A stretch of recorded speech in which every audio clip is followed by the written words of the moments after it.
Commander, let's light the sky. Training sharper drone pilots, learning how to fly. Mission ready mindset, safety leading every plan. Skills that build confidence from takeoff through the scan. Tune in at Sky Commander, come join the crew today. Learning smart, fly with purpose, level up your way. We see more, no sooner, that's the edge we're here to spread. See above, go beyond, get ahead.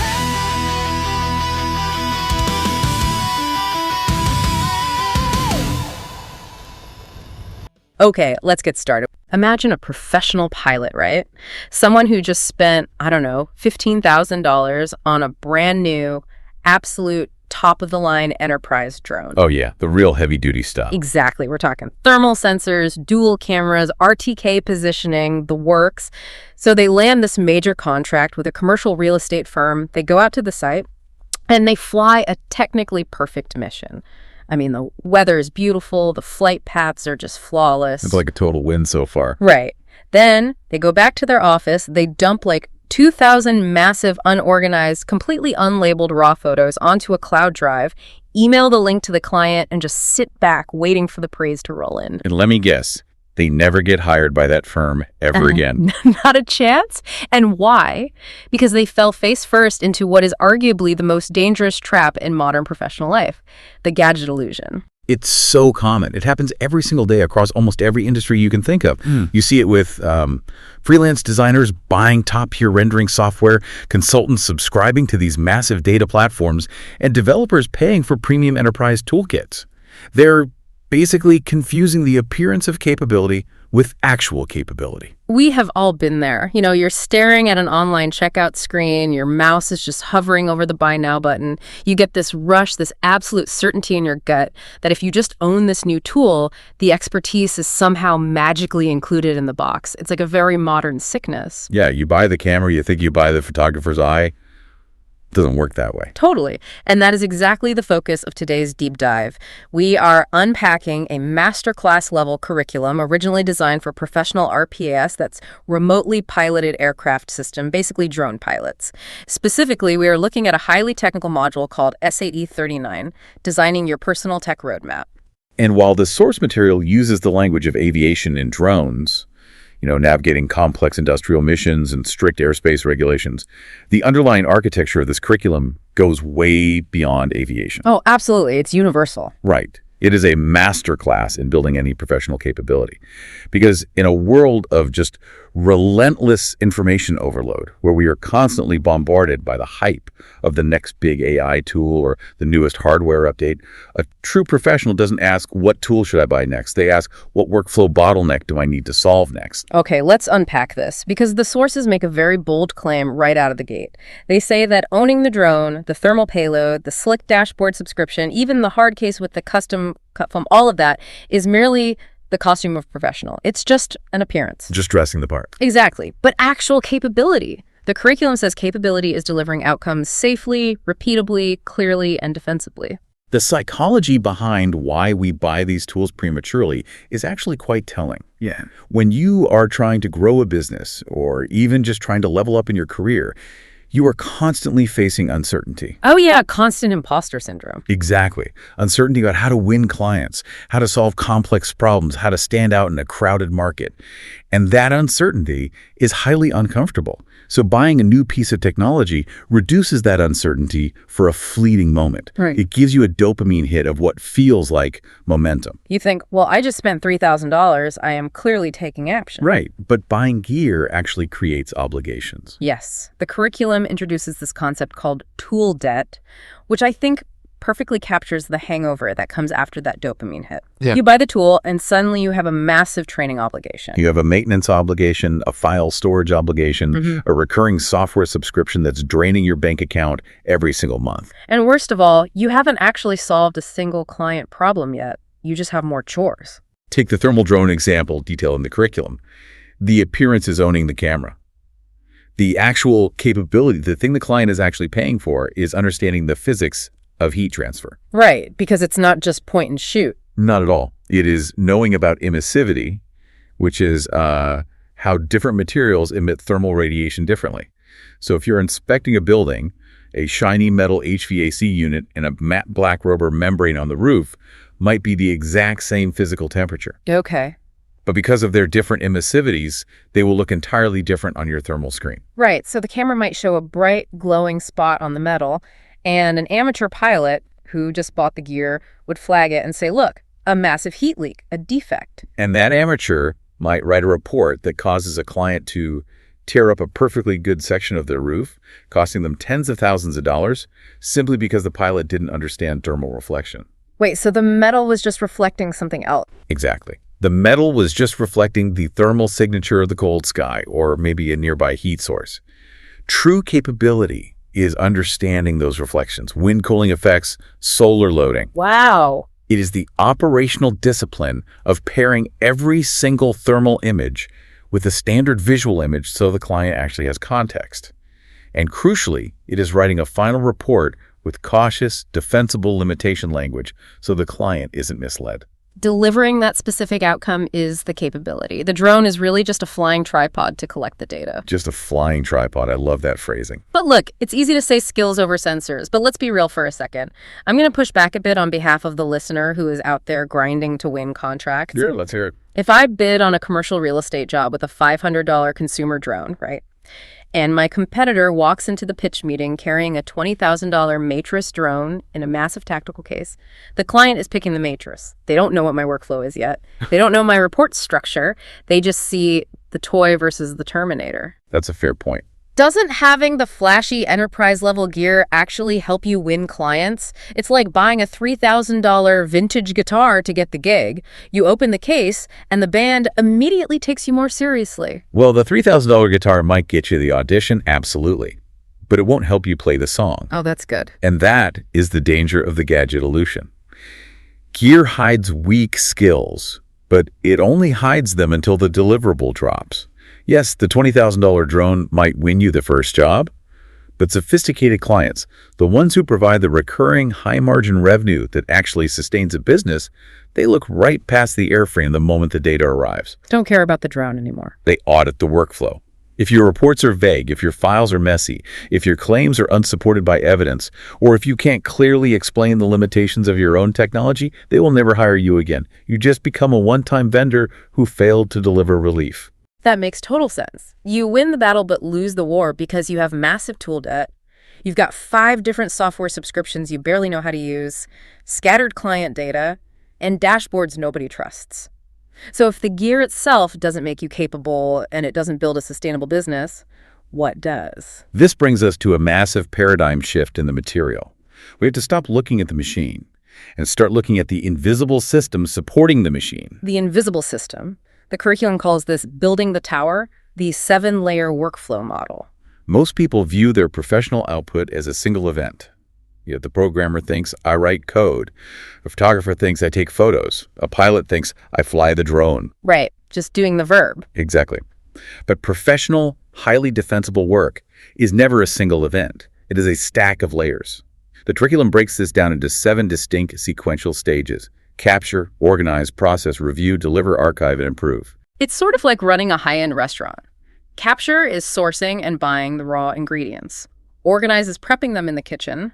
Process is the actual cooking. Review is the head chef checking the plate before it goes out. Deliver is the waiter setting it on the table. That's a perfect analogy. Because you can buy the best Wagyu beef in the world, the ultimate capture, but if your delivery is tossing it onto a paper plate and sliding it across a dirty counter, the customer feels cheated. And the unbreakable architectural rule of this 7-layer model is that every single layer must carry the weight of the layer above it. You cannot build a heavy roof on a foundation made of sand. So if your data capture is weak, your processing software is going to struggle. If your organization is chaotic, your review process becomes a nightmare. Let's walk through the mechanics of these layers, starting with layer 1, capture. Beginners assume capture just means taking pictures. Pointing the camera and pressing a button. Yeah, but the curriculum defines capture as collecting decision-grade evidence. Decision grade! Yep. That's a high bar. It is.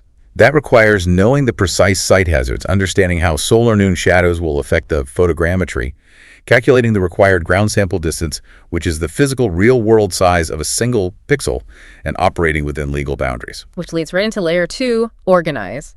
And I have to say, reading through this part of the curriculum gave me flashbacks to every corporate job I've ever had. The folder chaos. Yes, we have all lived in the nightmare of the final V7 folder chaos. You know the one.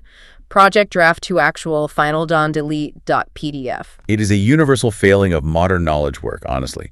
But the curriculum offers a brutal, absolute insistence on what they call mission IDs. Right, I noticed that. A mission ID is a rigid, standardized naming convention established before the project even begins. For example, SC2026-0510 client site M01.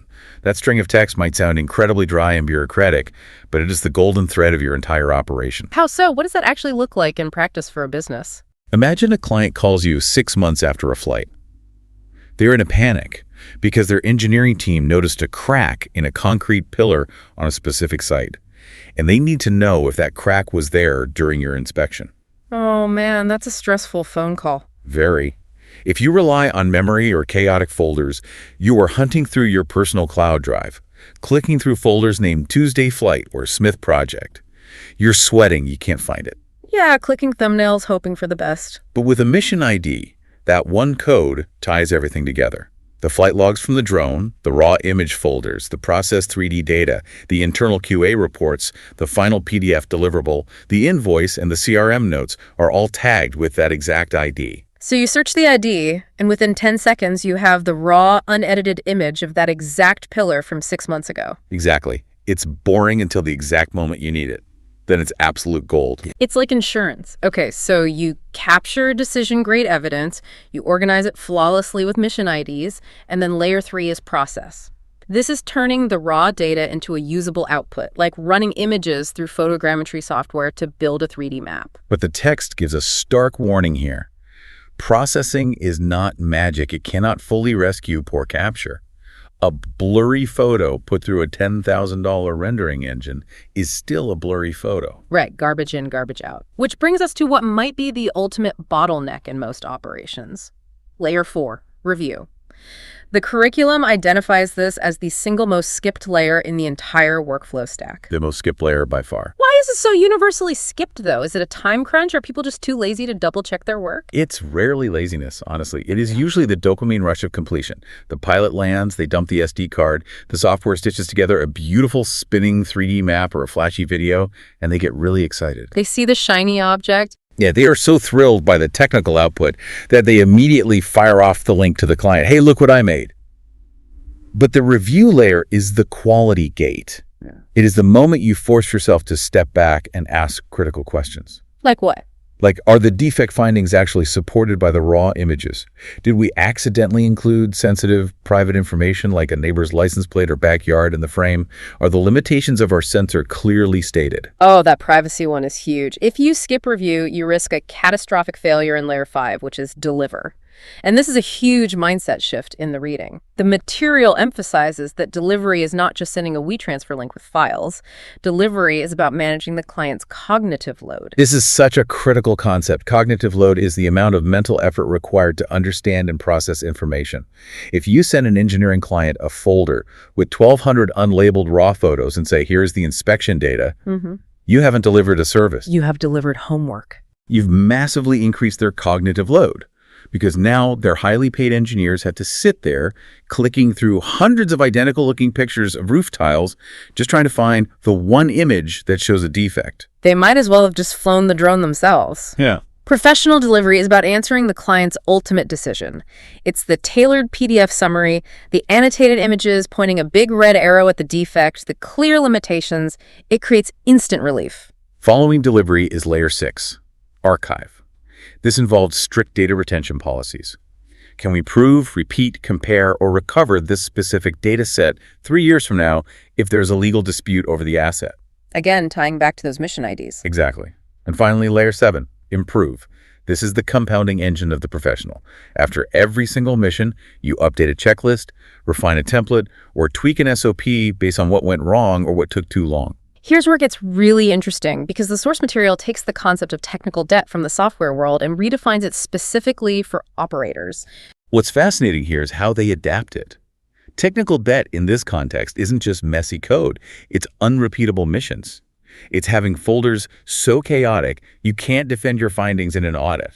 It's having clients who constantly have to call you on the phone to clarify what your report actually means. Right. And if you attempt to stack advanced tools like autonomous flight paths or AI defect detection on top of chaotic folders and skipped QA reviews, the entire tower collapses. Because the foundation is sand. Imagine running an AI defect detection algorithm on a dataset where the pilot skipped the review layer and the images are slightly out of focus. The AI might flag 500 false positives. Oh, man. You then send that directly to the client without reviewing it. The client spends 3 days investigating 500 non-existent defects. You have completely destroyed their trust. You're done. They'll never use you again. The roadmap exists to prevent that exact collapse. It enforces a rule called the good enough to stack test. You cannot move to the next layer or add a new piece of technology until the current foundational layer is totally stable. Okay, but let's take a breath and be realistic. Mastering 7 layers of workflow, staying up to date on ever-changing regulations, evaluating new hardware, running the sales side of a business. Mastering all of this simultaneously is just impossible. It is impossible. If I'm a listener sitting here looking at my messy, disorganized workflow, how do I actually decide which layer to fix first? Which skill do I learn today? You are identifying the core purpose of Section 3, the roadmap as a decision system. A personal tech roadmap is not a static list of expensive software you hope to buy next year. Yeah. It is a dynamic decision-making engine. And it categorizes every potential skill and tool into 4 buckets, right? Now, soon, later, and crucially, not yet. Yes. The now, soon, later, not yet framework. Let's break the mechanics of this down. The now bucket is for foundational skills. Meaning the stuff you have to know right this second. Foundational skills are multipliers. They improve absolutely every single mission you fly or project you execute, regardless of the client or the specific industry. So what falls into this bucket? This includes regulatory awareness, airspace planning, manual flight discipline, fundamental camera mechanics, rigid file structure, and basic client communication. If you are weak in these areas, no amount of advanced technology will save you. Then comes the soon bucket. These are the revenue-driving skills. Right, and these are highly dependent on your chosen professional lane. If you are focused on cinematic real estate or commercial video, a revenue-driving skill is mastering color grading and editing workflows. But if I'm doing industrial work, nobody cares about my color grading. Exactly. If you are inspecting high-voltage utility towers, color grading is irrelevant. Your revenue-driving skill is learning the specific defect taxonomy for power lines, knowing the difference between a damaged insulator and a normal splice, and learning how to write severity-rated reports for engineers. These skills make you directly useful to a paying client. And then the later bucket is advanced specialization. This is the sexy stuff. LiDAR, AI-assisted analytics, beyond visual line-of-sight operations, BVLOS, custom API integrations into enterprise software. The fancy stuff creates massive leverage and commands high prices, but only if the foundation beneath it is rock solid. To help operators prioritize all of this, the curriculum introduces a rigid ROI scorecard. ROI meaning return on investment, but we aren't just talking about financial return here. No, we're talking about the return on your time, your mental bandwidth, and your focus. The text gives 4 distinct criteria for this ROI scorecard: quality, speed, trust, and revenue. Does learning this new skill or buying this new tool improve the quality of the data? Does it speed up the workflow without compromising safety? Does it increase the client's trust in your deliverables? And does it directly help win new work or generate repeat business? Let's run the math on this using an example because it really clarifies things. Imagine a relatively new operator trying to decide where to invest their next 20 hours of learning. They can either learn strict, standardized file naming conventions, or they could start learning how to process LiDAR point clouds. Okay, let's score file naming on a scale of 1 to 5. It improves speed massively, maybe a 5, because you never waste time hunting for lost files. It improves trust, a 4, because when you share a screen with a client, your data looks highly professional and organized. It might not drive immediate revenue, maybe a 2, but as a foundational multiplier, it's a 5. Total score, 16. Okay, now let's score the highly advanced LiDAR processing for that exact same beginner. LiDAR, which involves shooting millions of laser pulses to create a 3D point cloud, is incredibly complex. For a beginner, it might improve quality for a very specific topographic mission, so give that a 5. Sure. But it actively destroys speed initially, a 1, because you're dealing with massive files, hardware limitations, and a really steep learning curve for classifying the data. Yeah, your computer might just crash trying to open the file. Exactly. It might actually damage trust, a 2, because if you don't fully understand the calibration or the absolute accuracy limits of the sensor, you could hand a surveyor bad data. And it only builds revenue later once you find the right niche, so a 3. Foundationally, it is very narrow, a 2, total score, 13. So if you actually do the math, the incredibly boring file naming skill literally beats the cutting-edge laser sensor on the ROI scorecard for a beginner. By a wide margin. Boring excellence scales, fancy features without a foundation just create expensive confusion. I love that. Boring excellence scales. And this leads us to what is probably the most powerful bucket of the entire framework, the not yet list. The not yet list is crucial. It feels like such a psychological relief when you read about it. It acts as a pressure release valve against the relentless hype cycle of the tech industry. When you log on to LinkedIn or industry forums and you see a competitor posting an incredibly detailed, photorealistic 3D digital twin of a city block, your immediate instinct is panic. Right. You think, I'm falling behind. I need to buy that software and learn that skill today. I'm going out of business. But by deliberately evaluating that skill, realizing it doesn't solve your immediate workflow problems, and placing it on your not yet list, you aren't failing. You are exercising profound professional discipline. You are acknowledging that the skill is valuable, but your current bottleneck is elsewhere. Delay is not failure. Delay is discipline. That is literally a quote to put on a sticky note on your monitor. So, if I'm staring at 3 different software trials and a new piece of hardware, how do I ultimately choose what to focus on? The mantra is, you buy at the bottleneck, not the ego point. Buy at the bottleneck. The bottleneck is the single weakest link in your 7-layer workflow that is actively preventing you from scaling or delivering quality right now. If your deliverables are inconsistent, your bottleneck is mission planning. If your raw data is noisy, your bottleneck is camera mechanics. If your clients are confused when you hand over the files, your bottleneck is reporting. You do not buy a new $20,000 drone to fix bad reporting. You sit down and build a better PDF template. Exactly. It saves you money and actually solves the problem. It makes so much sense. But the bottleneck you face depends entirely on the size of the room you're standing in, doesn't it? Like my bottleneck as a solo guy working out of the back of my car is going to be completely different than a 50-person enterprise drone fleet operating across 3 states. How does this roadmap actually scale? That transitions us perfectly into section 4 of the material, matching the stack to the stage. This is where we move from evaluating individual skills to actually architecting a business. The curriculum outlines 4 distinct stages of business evolution. The solo operator, the growing team, the specialist service provider, and the enterprise-focused company. And the golden rule across all of these is that the right technology stack is the smallest, most manageable stack that safely delivers the next level of work. Smallest doesn't mean the cheapest, it means the most disciplined. Precisely. Let's walk through these stages. Stage 1 is the solo operator. This is one person wearing every single hat. They were doing the sales calls, flying the missions, processing the data, writing the reports, invoicing, and making the coffee. Been there. It is exhausting. The primary operational risk for a solo operator is overload and burnout. They are a single point of failure.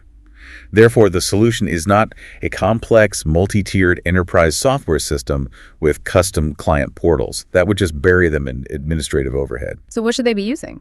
The solution for a solo operator is rigorous simplicity.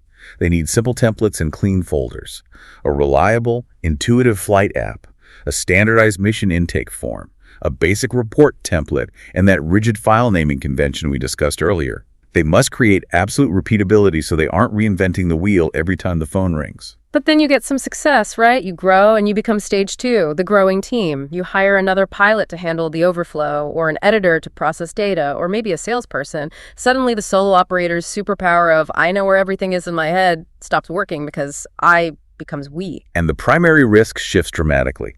The risk is no longer individual burnout. The risk is variation between human beings. That is so true. Everyone has their own way of doing things. Exactly.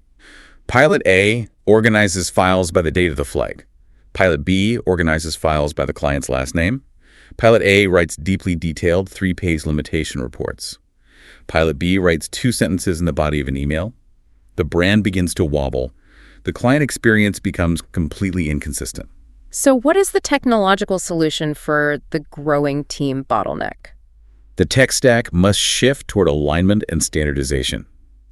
You introduce shared standard operating procedures, SOPs, shared pre-flight checklists that require digital signatures, a central mission tracking board, documented training records.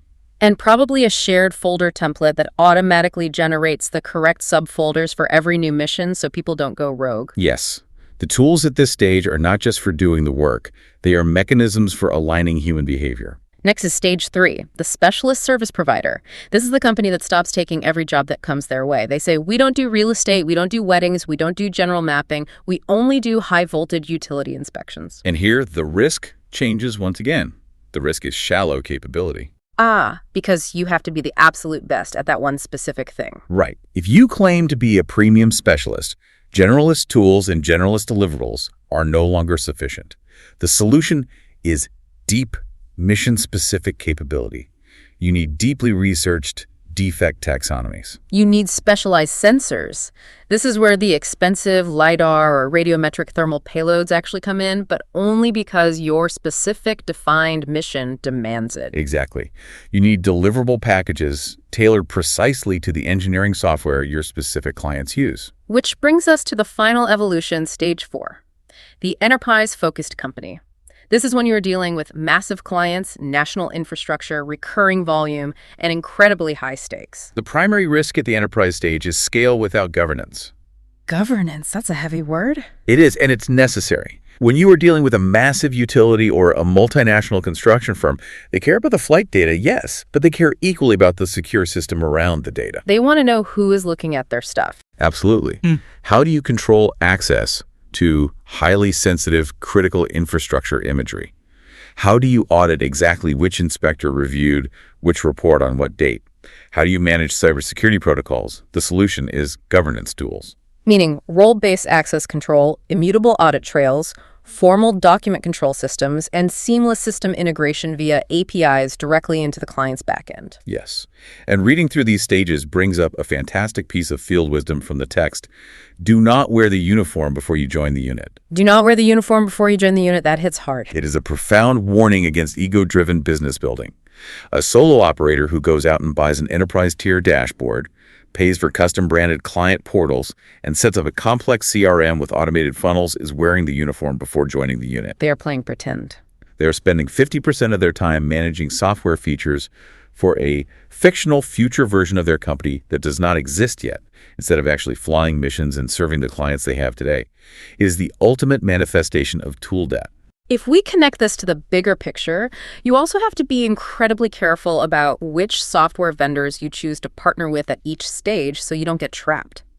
The text talks a lot about building a modular stack and avoiding tool lock-in. A modular stack means you build your operational system out of distinct, swappable parts. Yeah. You have your flight app, your cloud storage, your processing engine, your report generator. So if your processing software suddenly quadruples in price, or if your flight app goes out of business, you can swap out that one single module without your entire monolithic system collapsing. You must always ask a critical question before adopting a new tool. Can I easily export my data? Do I have an exit ramp? If a software platform traps your raw data in a proprietary format and doesn't let you export it, you are putting your entire business at the mercy of that vendor. So, what does this all mean? If you manage to actually execute all of this, if you perfectly align your business stage, your modular tools, and your 7-layer workflow, completely avoiding the gadget trap, something magical happens to your relationship with your clients. You stop being a vendor and you become a moat. This is section 5. Building a moat, the competitive advantage of relief. We return to that core concept of cognitive load. A highly refined, competitive tech stack makes the operator fundamentally harder to replace. You transition from being a replaceable pilot who just sends a Dropbox link full of raw data to becoming an invaluable operational partner who delivers actionable decisions and integrates seamlessly into the client's existing workflow. Let's make this concrete. Let's contrast a weak workflow stack versus a competitive stack using 2 specific examples from the curriculum. Let's start with a standard roof inspection. Okay, lay it out. A weak provider gets the job, flies a drone, gets 50 high-resolution, close-up photos of the roof, and emails them over. The client opens a folder, has to click through 50 identical-looking pictures of shingles, tries to figure out which corner of the massive building they are even looking at, and have to guess if that dark spot is a shadow from a cloud or a massive water intrusion.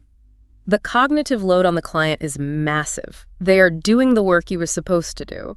Exactly. Now contrast that with a competitive provider who has mastered the workflow layers. They deliver a single, concise PDF condition summary. Every single finding is annotated a clear red box around the defect. Every finding has a precise location reference mapped to a top-down view of the building. There are clear limitation notes explaining what couldn't be seen due to overhangs or adverse weather. There are recommended next steps. The client opens the PDF, instantly knows exactly what is wrong, exactly where it is, and exactly what to tell the repair crew. That is the competitive advantage of Relief. Let's do another one, slightly more complex. Utility inspection. Flying miles of high-voltage power lines. A weak provider flies along the line, takes thousands of pole-top photos, and dumps a massive hard drive on the utility company's desk. And the utility company's highly paid engineers now have to spend weeks sorting through those raw photos, trying to match the visual data to their internal asset database, guessing which pole is which. It's a nightmare. But a competitive provider. They deliver asset-based findings. Every single photo is tagged with precise RTK GPS data and matched to the utility's specific internal asset ID. The defects are categorized by severity level 1, level 2, level 3, using the utility's exact terminology. And instead of just photos, they provide structured CSV database exports that can be ingested instantly and directly into the utility company's own maintenance management software. The client doesn't even have to look at the photos unless they want to verify a severe defect. The data just flows into their system. So, for you, the listener, trying to stand out in a crowded market, it means your workflow literally becomes your ultimate product. If your output plugs directly into a client's GIS mapping system or their maintenance dashboard, if you are saving their engineering team hundreds of hours of sorting and formatting replacing you, means they have to rip out their own operational infrastructure. They don't just lose a drone pilot, they lose data continuity. That is a massive competitive moat. You are no longer competing on the hourly price of a flight. You are competing on total systemic usefulness. But there is a massive, unyielding reality check that we have to address. All the fancy PDF deliverables, all the perfectly structured CSV files, all the cognitive relief in the world, it means absolutely nothing. And your business can vanish overnight if your operation is built on an illegal, unsafe foundation. Which brings us to the final and most critical piece of this roadmap, Section 6. The invisible foundation regulation, safety, and the race. This is layer 1 of the entire curriculum, and the text makes it clear that it is totally non-negotiable. Before you buy the drone, before you plan the mission, before you organize the folders, your roadmap must have a regulatory lane. The specific mission profile entirely dictates the legal pathway. You simply cannot build a defensible, scalable business on a foundation of illegal or non-compliant flights. The deep dive goes into exceptional detail, contrasting the regulatory environments of both the United States and Canada, which provides a fascinating look at how different authorities manage airspace risk. Let's unpack the U.S. framework first, which is governed by the FAA. Yeah. In the United States, commercial drone operations are built on the foundation of Part 107. Now, obtaining the Part 107 remote pilot certificate is just the baseline. It's the entry fee.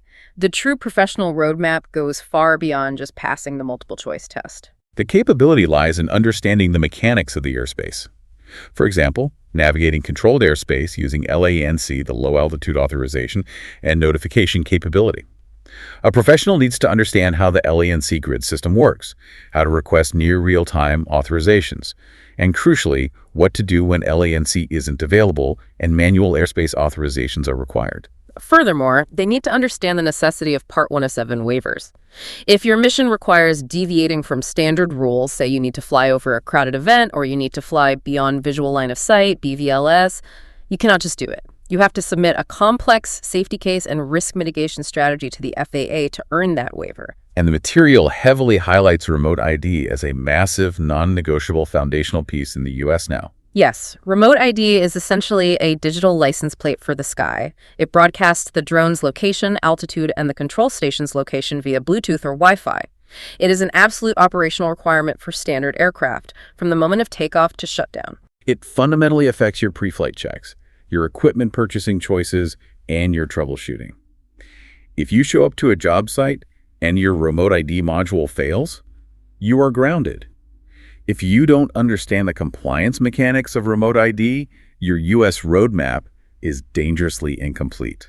Now let's jump across the border and look at the Canadian rules, because the structure is fundamentally different and it recently underwent a massive evolution. It is a very different paradigm. Transport Canada divides drone operations primarily into basic, advanced, and level 1 complex operations. Basic operations have incredibly strict limitations, right? Like you must be in uncontrolled airspace, you must stay more than 30 meters horizontally away from any bystanders, and you must keep the drone within standard visual line of sight. Exactly. The moment you step outside any of those boundaries, say you need to fly near a building in a city which is controlled airspace, or you need to inspect a roof where people are walking below you, immediately cross into advanced operations. And for flying in controlled airspace in Canada, you have to master a completely different system called NAV drone, right? Correct. NAV drone is the essential, mandatory tool for airspace awareness and requesting flight authorizations within NAV Canada controlled airspace. But what is truly fascinating about the Canadian landscape right now are the regulatory updates that came into force in November 2025. They fundamentally changed the business models for operators. Right, the expansion of the advanced operations category. Tell us why that was such a big deal. Previously, if an operator wanted to fly further away using visual observers or fly heavier drones, they had to apply for a Special Flight Operations Certificate, an SFOC. The SFOC process is rigorous. It involves heavy paperwork, complex risk matrices like SORA, and long waiting periods. It was a massive bottleneck for small to medium businesses. The November 2025 updates opened new, streamlined pathways. They allowed for things like EVLS, right? Extended visual line of sight. Exactly. Transport Canada allowed EVLS using trained visual observers communicating with the pilot, as well as sheltered operations near structures, and the use of medium-sized drones within VLS, all to be conducted under the standard advanced operations umbrella. The catch is that the pilot must have the right certificate, and the drone itself must meet specific manufacturer-declared safety assurance profiles for those exact operations.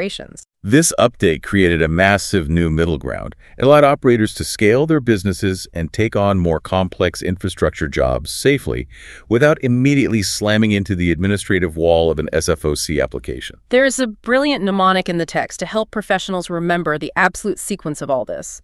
Race before you roar. RACE stands for rules, airspace, capture, evidence. You absolutely must master those 4 foundational elements before you attempt to roar, which stands for reporting, operations, automation, revenue. It is the perfect distillation of the entire curriculum. Rules and airspace come first. Always. Right. No exceptions. I'm going to push back a little here, though. I hear rules and airspace, and part of my brain just shuts off. Learning the regulations, studying sectional charts, reading Transport Canada advisory circulars, it feels like buying the most incredible twin-turbo sports car, but having to sit in a classroom for 3 months studying traffic law history before you are allowed to turn the key? It's not the most exciting part, I get it. Isn't this exact administrative friction what makes people tune out and just fly illegally? It's boring. This raises an important question about the nature of professional patience. Yes, reading regulatory frameworks can feel tedious compared to the thrill of flying a mission, but the curriculum makes a vital commercial point. Which is? Serious clients, the massive utility companies, the multinational engineering firms, the enterprise builders, they audit safety first. Long before they look at your 3D maps, their legal and compliance departments will audit your operations manual. Oh, absolutely. They have to protect their own liability. If you walk into a pitch meeting and you don't know the difference between a standard LANC authorization and a Part 107 waiver in the US, or you boldly claim you can fly a BVLOS pipeline inspection in Canada without understanding the SFOC RPAS process or the specific safety assurance requirements, your credibility instantly evaporates. The client's lawyers realize you don't actually know what you're doing, and you are a massive liability to their company. Precisely. The hallmark of a true defensible operator is what the curriculum calls stop rules, knowing exactly when not to fly. Stop rules protect the brand and protect the client. Do not fly if the airspace authorization hasn't cleared. Do not fly if the wind exceeds the manufacturer's limits. Do not automate a flight path if the manual process hasn't been proven safe. A personal tech roadmap without rigid stop rules is just ambition without brakes. And ambition without brakes eventually crashes. Ambition without brakes. That is a stark, perfect way to frame it. Okay, we have covered an immense amount of ground today, digging deep into the architecture of capability. Let's recap this journey. We started by identifying the massive trap of the gadget illusion, the dangerous consumer mindset of confusing the appearance of expensive gear with the reality of professional capability and the resulting tool debt it creates. We learned that actual capability must be built layer by layer through the 7-layer workflow model. Capture, organize, process, review, deliver, archive, and improve. You cannot stack the next layer until the foundation beneath it is stable, passing the good enough to stack test. We looked at the roadmap as a dynamic decision system, using an ROI scorecard of quality, speed, trust, and revenue to prioritize boring foundational skills like standardized file naming and clear reporting over flashy hype like AI or LiDAR when you're just starting out. And we explored the immense psychological relief of utilizing the not yet list. We emphasize the necessity of matching your tech stack to your current business stage. Whether you are a solo operator needing templates, or an enterprise needing governance, avoiding the ego trap of wearing the uniform before joining the unit, your tools must solve your current bottleneck, not a future fantasy. And we explored how all of this operational discipline builds an unbreakable competitive moat. By focusing intensely on lowering the client's cognitive load and integrating cleanly into their native systems, you transition from a replaceable vendor to an utterly irreplaceable partner. All of this, of course, standing on that unshakable, non-negotiable foundation of regulatory compliance and safety. Race before you roar. It's not just a curriculum. It is a complete, holistic operational philosophy for the modern professional. So, to you, listening to this deep dive right now, whether you are a commercial drone pilot charting out your next advanced certification, a software developer looking at the newest, most expensive coding framework, or a business consultant eyeing a massive new CRM platform, the trap of the gadget illusion applies directly to you. The fundamental lesson here is universal. True professionals build capability stacks, not just toolboxes. If we connect this entire discussion to the bigger picture, to the accelerating future trajectory of technology, there is one final provocative thought from the periphery of the curriculum to consider. Lay it on us. Where is all this heading? If technology continues on its current exponential curve, a highly probable future, where drones fly themselves fully autonomously from remote docking stations, where AI software automatically stitches the maps, perfectly categorizes the structural defects, and writes the baseline engineering reports without a single human intervention, the mechanical act of data capture will become completely and totally commoditized. It will cost pennies. In that future, the ultimate unautomatable human moat won't be technical stick skill at all. It won't matter how smoothly you can fly in orbit around a cell tower, or how well you can manually tune a camera sensor. No. It will be the pure high-level consulting ability to sit across a table from a client, look at their chaotic, messy, complex business operations, and define the exact decision they need to make better than they can define it themselves. The pilot, as we know it, will vanish, and only the decision architect will remain. The decision architect. Wow, that is the ultimate layer 7. So the next time you find your mouse hovering over that buy now button for the absolute latest gadget, take a breath and ask yourself, are you just buying another shiny tool for a disorganized toolbox? Or are you actively building the architecture to make better decisions? Something to deeply think about. Until next time. That's a wrap on today's mission, Commander. See above, go beyond, get ahead. For more training, tools, and intel, head to skycommander.ca. If you learned something new, share it, subscribe, and leave us a 5-star debrief.